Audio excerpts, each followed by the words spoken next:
Hoy, 17 de junio de 2025, llevaremos a cabo nuestra sesión de retroalimentación sobre el fascinante mundo de la ciberseguridad.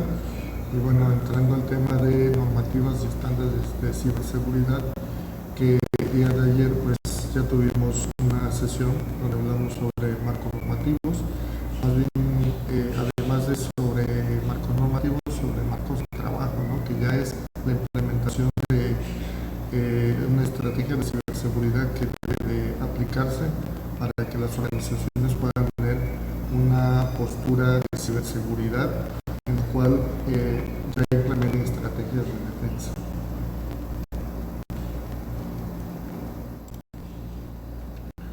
Bueno, pues estamos aquí conectados con Christopher.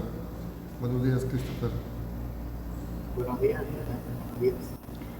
Bueno, voy a mandar el enlace de invitación también para otros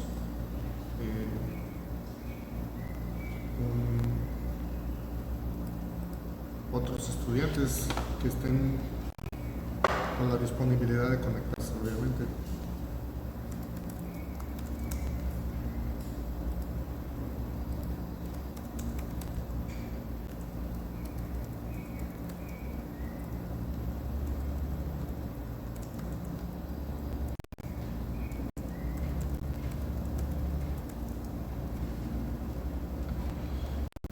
Bueno, pues ya les mandé el mensaje.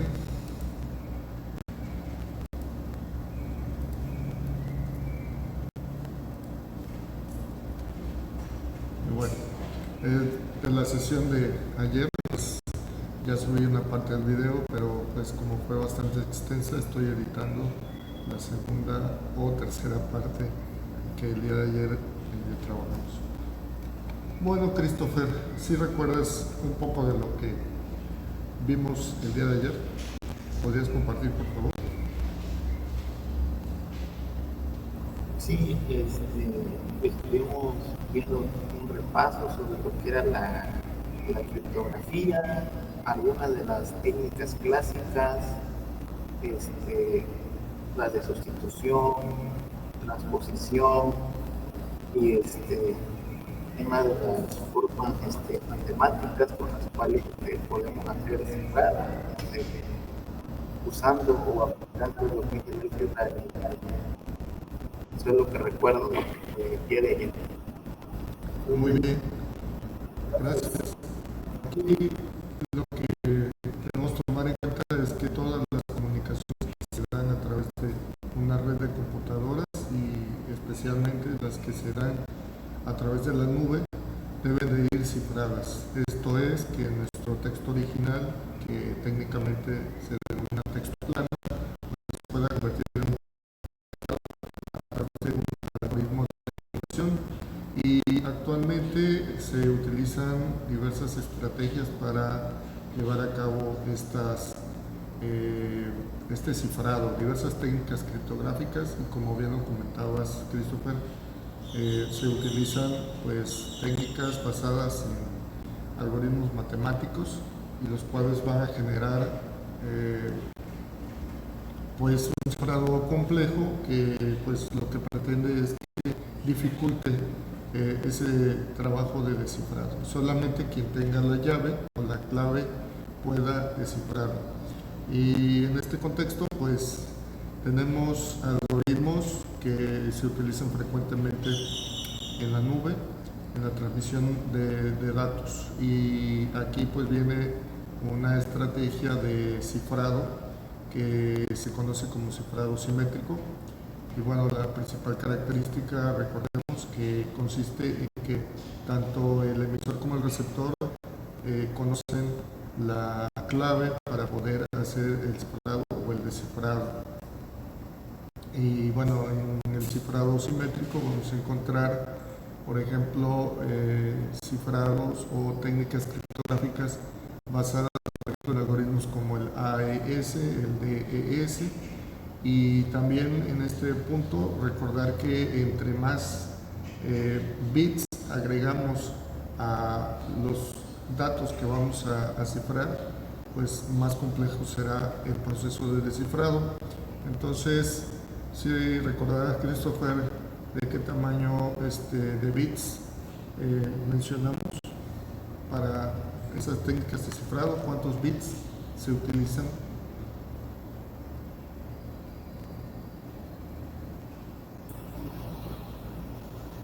Creo que si no mal recuerdo eran 512. Bueno, pues te tengo noticias.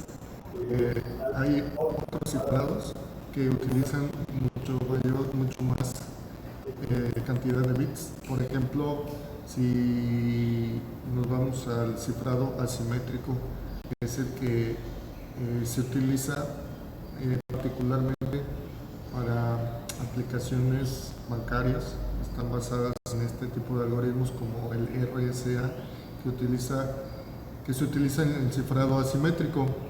Y pues aquí tenemos mucho mayor cantidad de bits y pues son 48 o más. Podemos hacer una investigación que de hecho se las voy a proponer en las actividades para que ustedes vean las distintas técnicas de cifrado y sobre todo los algoritmos que actualmente se utilizan. Y de hecho hay un riesgo que lo comentábamos ayer por la computación cuántica. Entonces hay algoritmos que utilizan, por ejemplo, curvas complejas. De hecho hay un algoritmo que es el SC y empresas, digamos, como las que generan o administran el Bitcoin. Recordemos que el Bitcoin es esa moneda electrónica que causa o ha causado furor, de hecho, porque la especulación es muy alta. El hecho de que si en los inicios un Bitcoin no valía nada, por decir poco, pues actualmente pues el Bitcoin se valora en varios miles de dólares, y lo cual pues lleva a la especulación. Y pues también que pues al ser una moneda electrónica que pues utiliza algoritmos para su cifrado, pues sea una digamos que pues algo que buscan mucho los delincuentes, ¿no? Entonces sí es una situación que actualmente los algoritmos que utiliza el Bitcoin pues se consideran prácticamente o virtualmente indescifrables, pero con la aparición de la computación cuántica se ve un riesgo muy fuerte. Bueno, pues vamos a pasar a otro tema. Si me permites, te voy a presentar.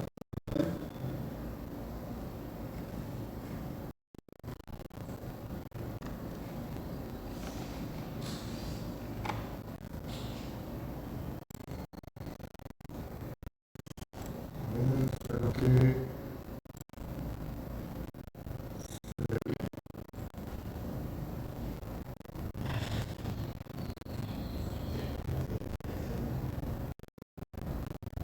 gracias.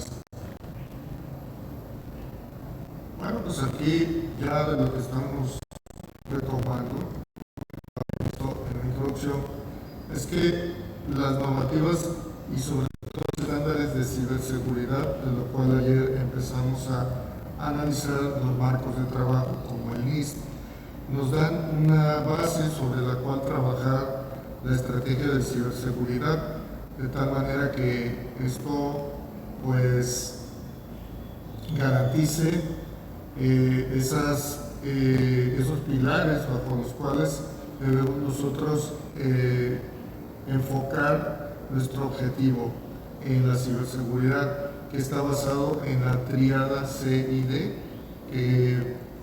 las siglas, no sé si recuerdas, Christopher, qué quiere decir CID.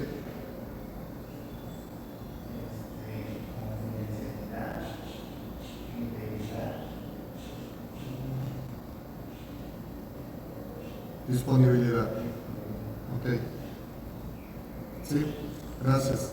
Esos tres aspectos son fundamentales en el manejo de los datos y obviamente es una cuestión que tenemos que cuidar porque al final del día eso es el activo más importante.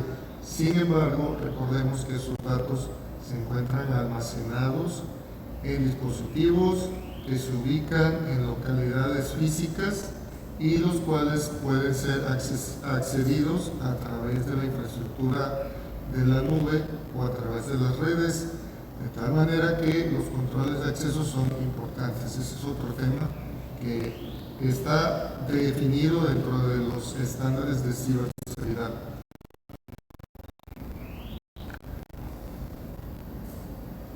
Ok, hay mucha información aquí, pero ya habíamos comentado, pero la volvemos a retomar. El Reglamento General de Protección de Datos, GDPR por sus siglas. Aquí este es aplicable a la Unión Europea. Todo el espacio económico europeo, recordemos que ahí tenemos varios países que están dentro de este acuerdo económico principalmente, pero pues también político, ¿no? Porque hay un Parlamento Europeo. Entonces no solamente se da un pacto económico, sino también en cuanto a la protección de las y los ciudadanos del continente europeo. Y bueno, pues busca la protección de datos personales. Este reglamento busca a todas las organizaciones que vayan a manejar datos de los ciudadanos de la Unión Europea. Implementa medidas rigurosas y debe tener el consentimiento explícito de los y de las usuarias. ¿Para qué? Pues para que puedan utilizar los datos personales. Y también tienen la obligación de notificar sobre las brechas de seguridad. Su impacto es mundial porque cualquier empresa que interactúe con algún ciudadano europeo pues tiene que estar basado su actuación bajo este reglamento. En Estados Unidos hay una ley de portabilidad y responsabilidad del seguro de salud, por sus siglas en inglés, HIPAA, y esta es una ley que protege la información de salud de los pacientes. Obliga a las entidades sanitarias, que son los hospitales y que son las empresas que venden los seguros médicos, a mantener la confidencialidad y la seguridad de los datos médicos. Cuando no se cumple esta acta, ¿sí? Puede acarrear sanciones económicas, daños, obviamente a la reputación de las empresas que administran estos datos personales. Dentro de otras normativas relevantes podemos mencionar pues las que son locales, como la Ley de Privacidad del Consumidor en California, la Ley SOX para la protección financiera, la Ley General de Protección de Datos Personales, se menciona aquí el caso de Brasil, y también en México nuestra Ley de Protección de Datos Personales en propiedad de particulares, y que también están obligados a cuidar la confidencialidad e integridad de los datos. También tenemos estándares internacionales, el ISO/IEC 27001, que es el Sistema de Gestión de Seguridad de la Información. Este es un estándar que proporciona un marco sistémico o sistemático para gestionar la seguridad de la información. Incluye la gestión de riesgos, implementación de controles y la mejora continua.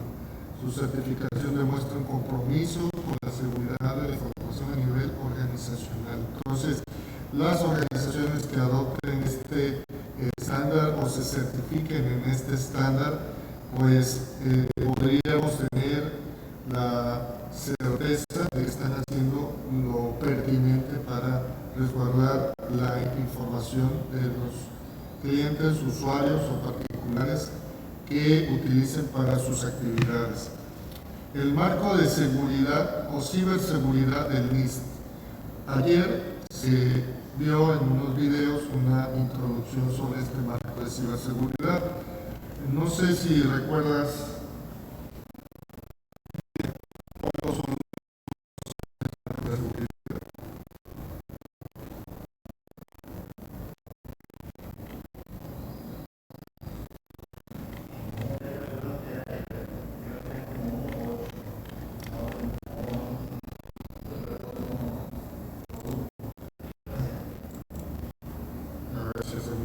de memoria.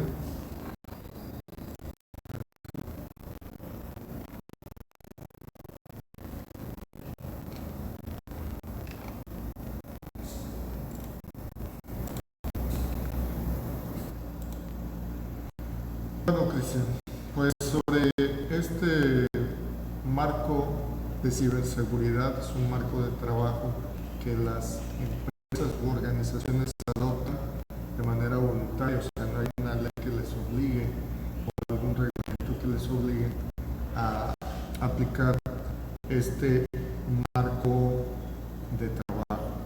Y bueno, aquí se ven solamente 5, pero son 6 aspectos de este marco normativo de ciberseguridad que, bueno, fue emitido por el Instituto de Estándares de los Estados Unidos, el NIST. Ahora, en cuanto a identificar, primero pues se identifican los activos y los riesgos que se pueden tener con respecto a estos activos. Hay que identificar las amenazas y las vulnerabilidades. Esto implica distinguir entre unos y otros. Cristian, ¿cuáles serían los activos que tendría que proteger una organización? ¿Cuáles consideras que deben ser esos activos?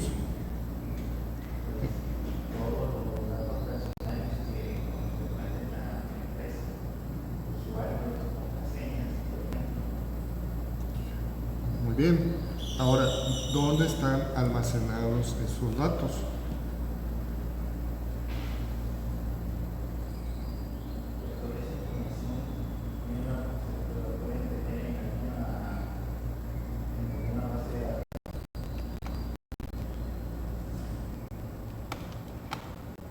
Ok, sí, esa información está en las bases de datos.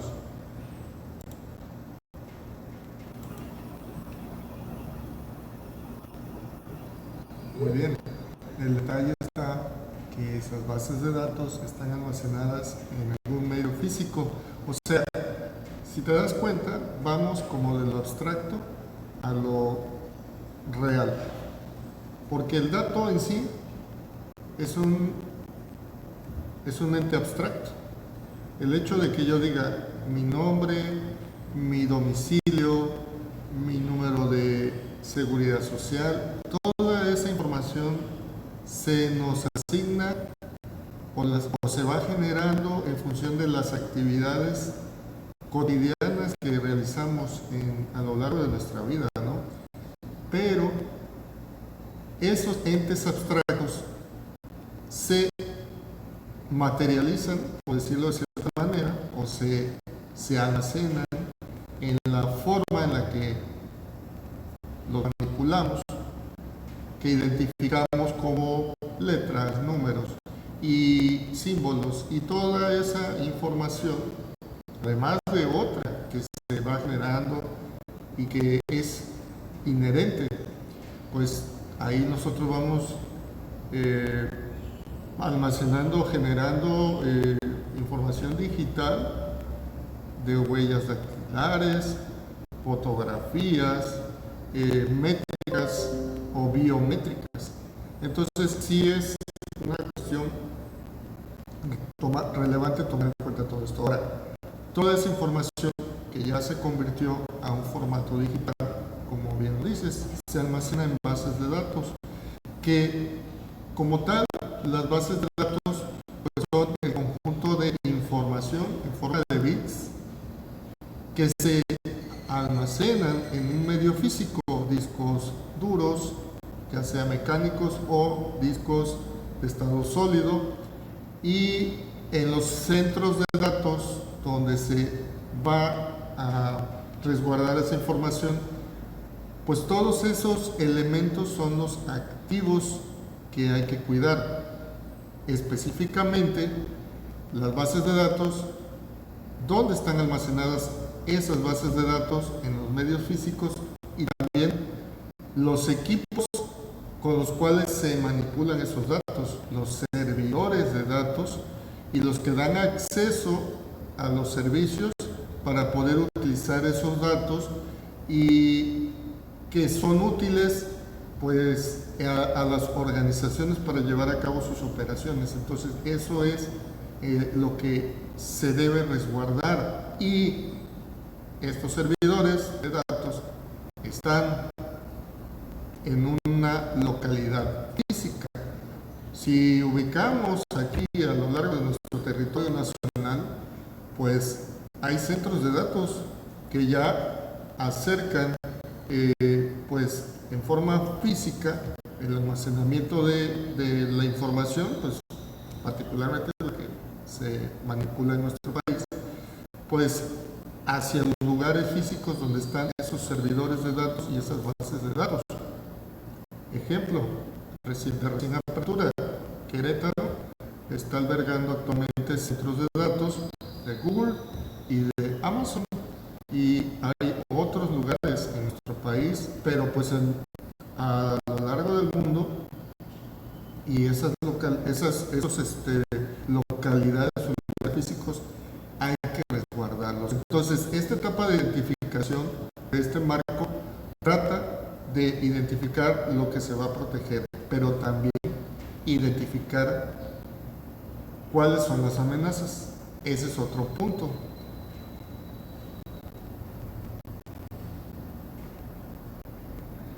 Aquí estaría la pregunta: ¿para ti qué es una amenaza?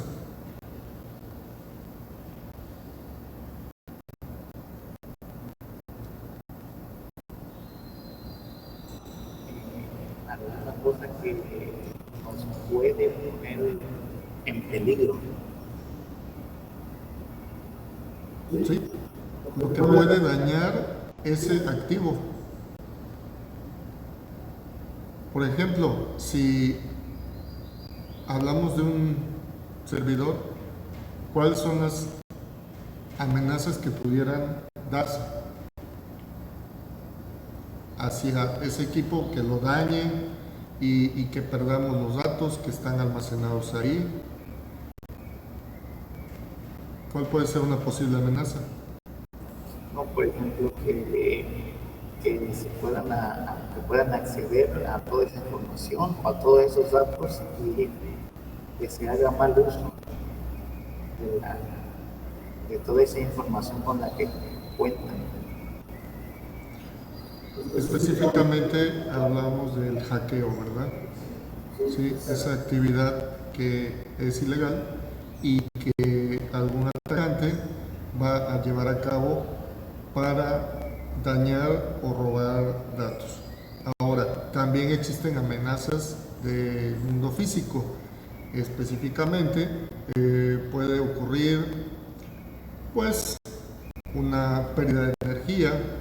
Si el equipo no está protegido debidamente, puede dañarse y puede quedar sin acceso a esos datos. También hay que considerar los fenómenos geológicos, como los terremotos. También podríamos considerar los cambios climatológicos. Los centros de datos consumen mucha energía y por ende también generan mucho calor. Por lo tanto, es necesario mantenerlos en constante refrigeración. De ahí que las medidas que han tomado empresas como Microsoft es sumergir sus centros de datos bajo el agua para pues usar esa característica, ¿no? de que la temperatura que está en el agua, que queda pues varios metros por debajo del nivel del mar, pues es más fría que la que está por encima, ¿no? O tener un centro de datos sobre la tierra que consume, pues aparte de la energía para su operación, pues también necesita sistemas de refrigeración. Y también el hecho de que puedan ocurrir incendios, pueden ocurrir accesos físicos no autorizados para dañar los centros de datos, los servidores, para robar esos datos, pero ya por medios directamente de acceso físico. Bueno, ahora, ¿qué serían los riesgos? O sea, ya identificamos los activos, Ya identificamos las amenazas. Pero ¿qué significa el riesgo?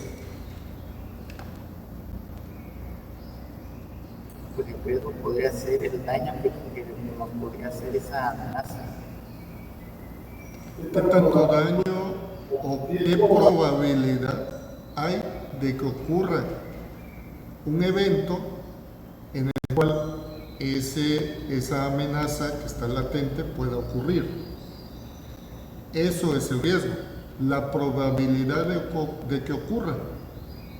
¿Qué probabilidad hay de que ocurra un incendio en el espacio físico donde están esos datos, esos centros de datos? ¿Qué probabilidad hay de que ocurra un acceso físico no autorizado?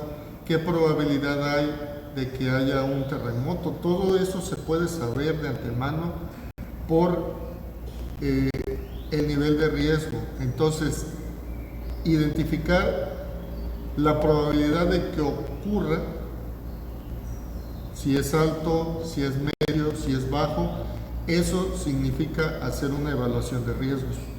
Entonces, si yo tengo una estrategia de ciberseguridad robusta y mantengo pues estrategias de controles de acceso, de autenticación, de permitir solo el acceso a los datos que tengan que utilizar los usuarios para las operaciones que lleven a cabo, o sea, el privilegio mínimo.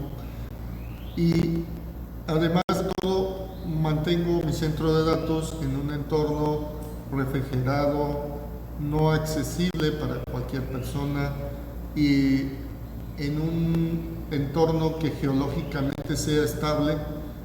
Y todo eso va a ir reduciendo la probabilidad de que esos eventos o incidentes ocurran y dañen o pongan ahora sí que pues con mayor probabilidad de riesgo de que se pierdan los datos, ¿no? Entonces eso es el riesgo, la probabilidad de que ocurra, y es una evaluación que se tiene que hacer en esta etapa. Y tenemos lo que son las vulnerabilidades. Aquí también tenemos que identificar ese punto. ¿Qué son las vulnerabilidades?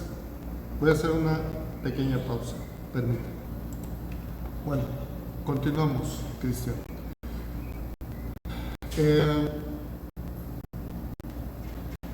Aquí vuelvo a la pregunta. ¿Para qué son las vulnerabilidades? Puede ser, en este caso, alguna debilidad que pueda tener algún sistema, hablando en el caso de seguridad. Efectivamente. Son debilidades que tienen los sistemas que resguardan o gestionan o administran esa información. Entonces, aquí es donde vamos a identificar otros activos que no habíamos comentado y que son los más relevantes, en mi opinión, y que es el software.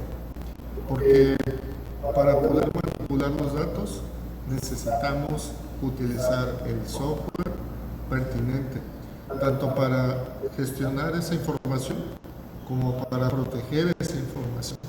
Entonces, vamos a identificar, por ejemplo, sistemas operativos que son lo básico para que opere un servidor. Y desde ahí partimos de que si los sistemas operativos que se usan para gestionar esos recursos de hardware y por ende gestionar esa información, si tienen una vulnerabilidad o una debilidad, por ahí es donde los atacantes pueden aprovecharla para explotarla. Y de ahí el nombre técnico que se denomina exploit.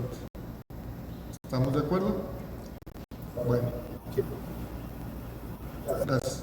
Y también el software de aplicación. El software de aplicación puede tener vulnerabilidades.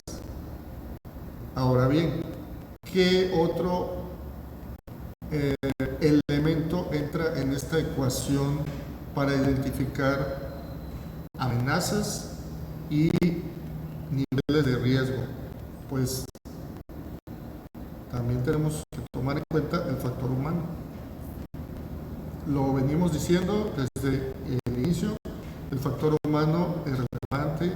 Ayer en los videos que les compartí, también lo que se considera, y lo mencionó una de las analistas de seguridad en los videos, que la mayor amenaza son las personas.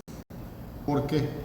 Pues ya lo veníamos diciendo, desde el hecho de no tener precaución en el manejo de las credenciales de acceso, podemos ser víctimas de engaños como el phishing, podemos también estar resentidos si los empleados de una organización están resentidos y pues busquen pues tomar venganza, y lo hacen de la peor manera cuando manejan información de terceras personas y saben que va a dañar la reputación de la organización o la empresa.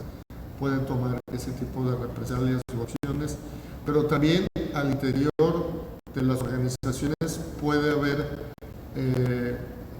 personas que pues actúan de manera ilegal, y no solamente por una cuestión de una molestia, sino por conseguir un beneficio económico, perjudicar a terceras personas, de tal manera que es relevante tomar en cuenta que para minimizar ese riesgo se tiene que capacitar constantemente al personal que manipule todos esos activos. Entonces, es algo muy relevante que dentro de esas vulnerabilidades tomar en cuenta el factor humano, que es la debilidad en la cual comentábamos, de la cual lo que tenemos que hacer pues es capacitar al personal y también tener los controles de acceso pertinentes para que no todos los trabajadores de una empresa puedan tener acceso a todos los datos. A cada cual, de acuerdo a la tarea que se le asigne, darle solo el privilegio mínimo de acceso. Ahora viene la siguiente etapa, que es proteger. Aquí, ¿de qué estamos hablando, Cristian? Pues elaborar algún plan para protegernos, para proteger algún sistema de algún ciberataque. Ahí hay que tener una estrategia de ciberseguridad, implementar esos planes de contingencia para cuando ocurra un evento, pero lo más importante es prevenir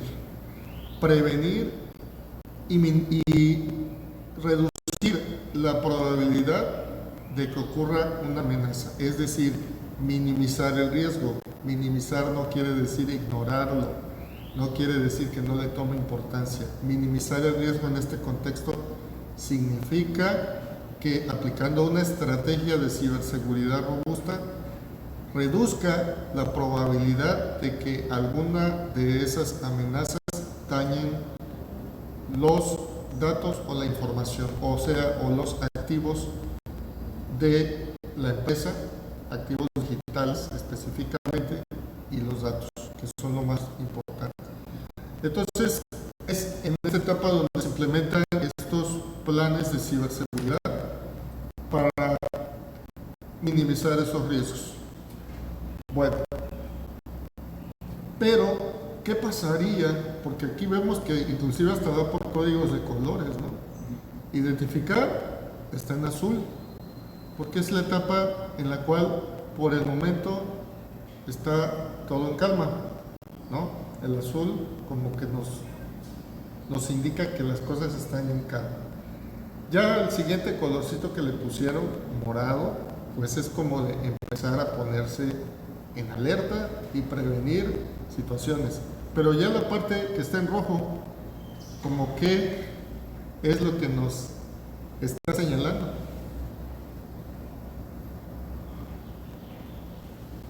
¿Qué nos indica el rojo? Hay que estar en alerta, ¿no? Ya hay algún problema. Ya hay un problema y se prendió un foco rojo y es pues lo que ya nos va a urgir a la actuación. En este caso, la detección.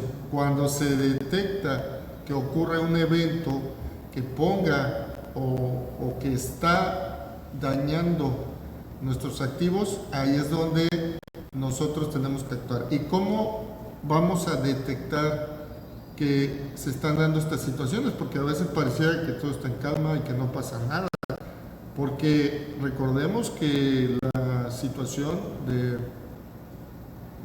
de un ataque de ciberseguridad o un ciberataque se da en un contexto en el cual pareciera que no ocurre nada, pero pues por abajo, en todas las interacciones que los usuarios tienen, accesos no autorizados y un robo de datos o destrucción de datos, pues ahí se está dando pues en esa infraestructura de la nube. Pero las consecuencias son las que nos ponen en alerta. Recordemos que hay distintos tipos de ataques.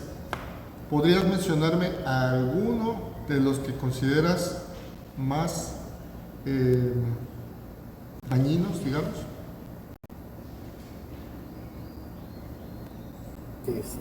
Algunos, pues el phishing, el más conocido, los exploits, o lo que es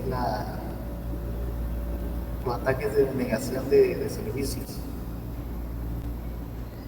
Sí, pues ahí nos damos cuenta que ya no podemos acceder a un servicio y eso nos pone en alerta porque entonces quiere decir que estamos bajo ataque o la organización está bajo ataque y que se haya modificado una página web, por ejemplo, entonces, o que se esté redireccionando en lugar de que nuestros usuarios entren a nuestro sitio web, se redireccionan a otro sitio web y eso nos pone en alerta.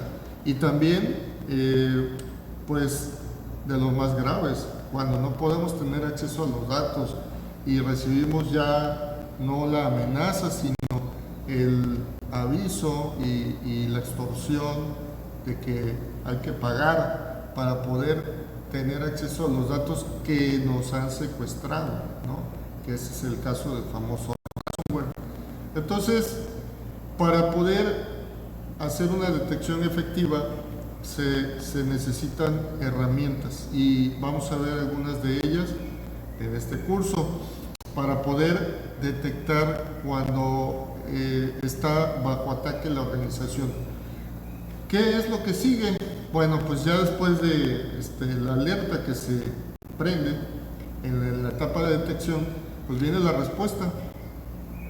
La respuesta pues ya es donde los analistas de ciberseguridad deben de identificar el problema y cuál va a ser la estrategia para que la organización responda ante estos ataques. Ahora, las respuestas no son, en la mayoría de los casos, o de hecho de ninguna manera, porque si quieres responder un ataque con otro ataque,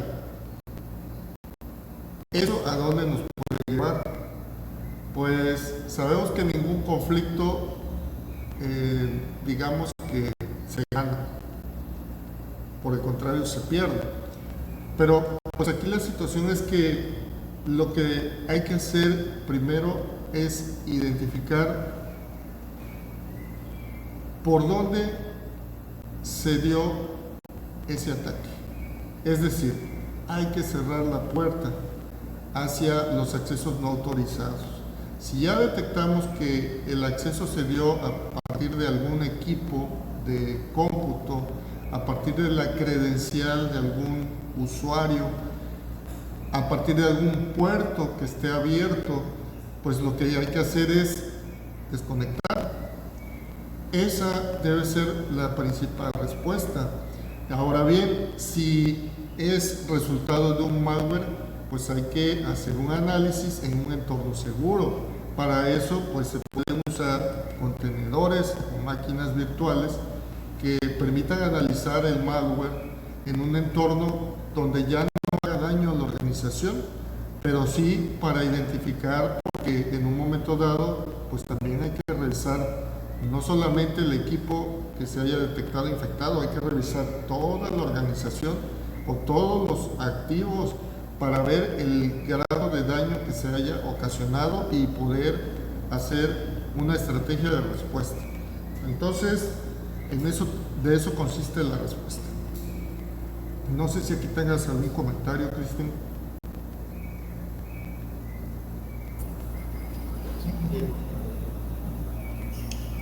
No, en todo caso, la respuesta es ver cómo vamos a tratar de solucionar, en este caso, el ataque que se haya detectado o que se haya recibido. Efectivamente. Muy bien. Ahora, viene la respuesta. La respuesta pues ya se ve como en verde.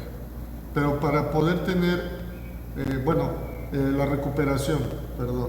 La etapa de recuperación ya se ve como en verde, pero verde pues significa que pasó la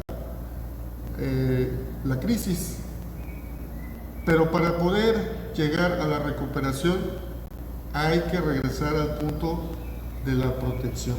Si nosotros establecimos una estrategia efectiva de protección y también un método de recuperación, pero se trata de recuperación de las actividades cotidianas de la organización, y si en algún momento también respaldo para nuestros datos, y también la estrategia legal, porque hay que considerar que no solamente se trata de recuperar los datos o poder continuar con las actividades del negocio, sino también tener en cuenta las implicaciones que esto tiene en el marco legal, porque recordemos que las normatividades y sobre todo las leyes pues ya señalan inclusive probables multas o multas económicas, ¿sí? Sanciones para las empresas que no hayan establecido una estrategia de ciberseguridad robusta. Entonces, sí es algo a tomar en cuenta, porque todas esas consideraciones se deben de tener pues para establecer una estrategia de ciberseguridad suficiente que cumpla el marco normativo y pues que permita en la etapa de recuperación pues recuperar tanto las actividades de la organización como los datos que probablemente se hayan perdido o no estén accesibles por algún tipo de ataque tipo ransomware. Entonces esa estrategia de respaldo, esa manual de procedimientos que se tienen que establecer para cuando ocurra. Ahora, aquí es donde los expertos en ciberseguridad en la etapa de detección y de respuesta y de recuperación aplican estrategias en algo que denominan libro de jugadas o playbook, que pues eso lo ubicamos más en el entorno del deporte, pero pues aquí el libro de jugadas pues es un conjunto de acciones que están plenamente identificadas o deben estar plenamente identificadas, que deben realizarse para poder recuperar a la organización. Cristian, no sé si quieras comentar algo aquí.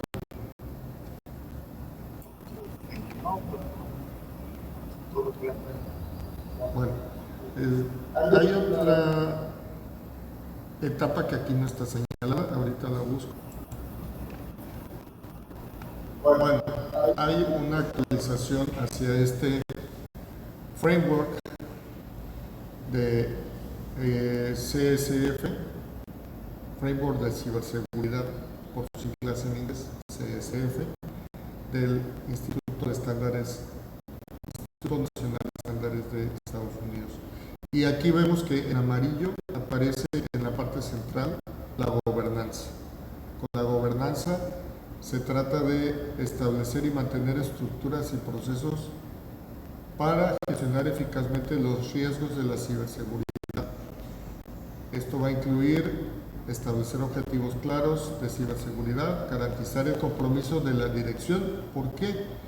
Porque parecía mentira, pero los primeros preocupados deberían ser los gerentes, los socios o los dueños de las empresas o las organizaciones o quienes las dirigen. Si se trata de una organización pública, pues hay responsables.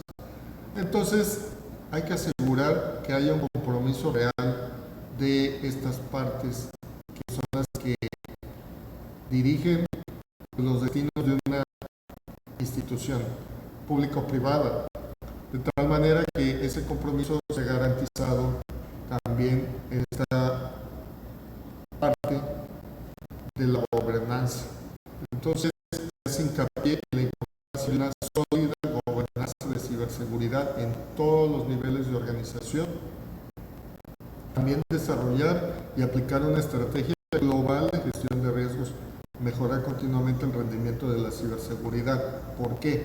Porque recordemos que desde el operador que tenga acceso a datos hasta el gerente, que obviamente tiene la responsabilidad de la organización, pues todos deben de tener su parte de responsabilidad en esta estrategia. Por eso se habla de una responsabilidad compartida.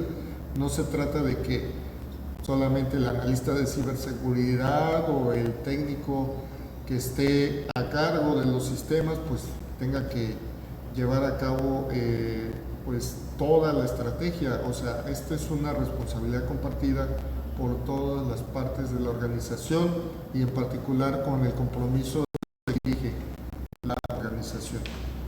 Bueno, pues ese punto era el que nos faltaba por tocar.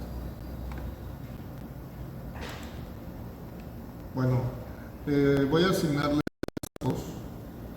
una actividad de investigación.